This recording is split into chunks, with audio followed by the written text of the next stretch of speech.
guys, I'm Ashley, and today I'll be teaching you guys how to find area and distance of curves using calculus. So first, we'll have a review problem, which is find the area of f of x equals 2x above the x-axis between 0 and 2. And since we're only finding the area between 0 and 2, we only need the section between this point and this point, which is basically this. And this section looks like a triangle, and we know the area of a triangle is base times height all over 2. And we know that the base is 2 and the height is 4 because 2 times 2 is 4. And we divide it by 2, so we get 4. So the area of this whole section is 4. And so now we'll use this similar idea to find the area of different kinds of curves. So a way to estimate the area of f of x is using rectangles. So I will define terms for you right now. So L sub I is the height determined from the left side of the subinterval, and Ri is the height determined from the right side of the subinterval, and Mi is the height determined from the midpoint of the subinterval. And these heights refer to the height of the rectangles that you are going to use to estimate the area of the curve. And so the I represents the number of rectangles that you are using. And so here's a practice problem. F of x equals x squared.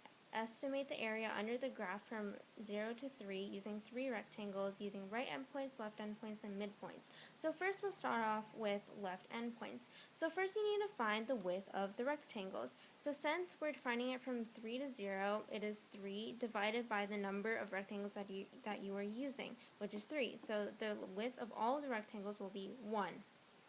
And so since the area of rectangles are length times width, you know that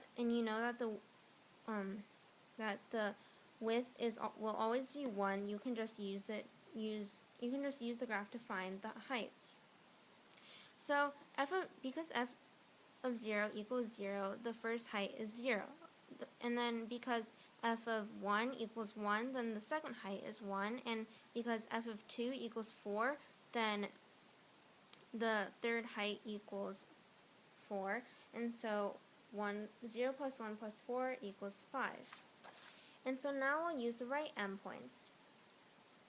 So now instead of starting off with the left-hand side, we'll be starting off from the right-hand side. So since the width of the rectangles is still 1, we can just add the heights together. So f of 3 equals 9, so the first height is 9. F of 2 equals 4, so the second height is 4, and f of 1 equals 1, so the third height is 1. And so if you add those up, you get 14. And so on to midpoints. So midpoints, you basically you use f of the point in between the subinterval as the height. So basically, since we know that the width is still 1, we can do f of 0.5, which is the middle between 0 and 1, f of 1.5, which is the middle between 1 and 2, and f of 2.5, which is the middle of 2 and 3. So I used my calculator and did some calculations, and all together, if you add them together, the area is 8.75. And so some common mistakes for this is that when people do the left and the right hand intervals, they use all of the f of x values instead of when, for example, when you're finding using the right endpoints, you ignore the very left one, and when you're finding the left endpoints, you ignore the very right one. But some people use all of them, and that makes their estimation of area incorrect. And thus, those are basically a very, very common mistake. And so now we will be using what we just learned in a real world context and using area to find distance. So the total distance traveled is basically the area under the graph of the velocity function. So using what we learned before,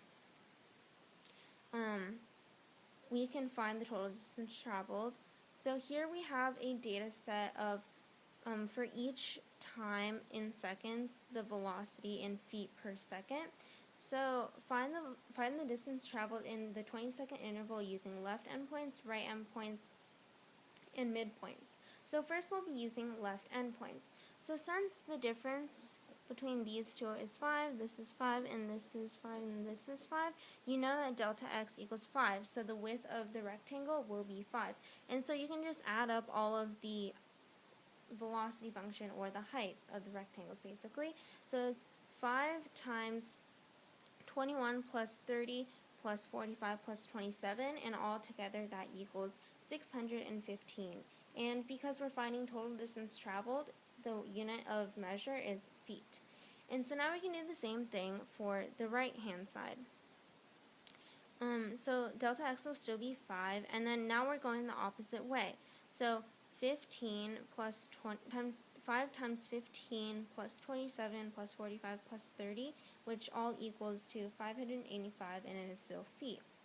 And so a common mistake is basically the same common mistake as the previous idea, which is that some people will use all of the velocity points. However, when you're using the left endpoints, you ignore the very last one, and then when you're using the right endpoints, you ignore the very first one, so that your estimation is correct. And so now we'll move on to midpoints. So because we can only use the data that we are given, we only know 2 midpoints. So the midpoints between 0 and 10 is 5, and the midpoint between 10 and 20 is 15. And the difference between 15 and 5 is 10. So thus delta x equals 10, not 5. And so the velocity at 5 seconds is 30, and the velocity at 15 seconds is 27.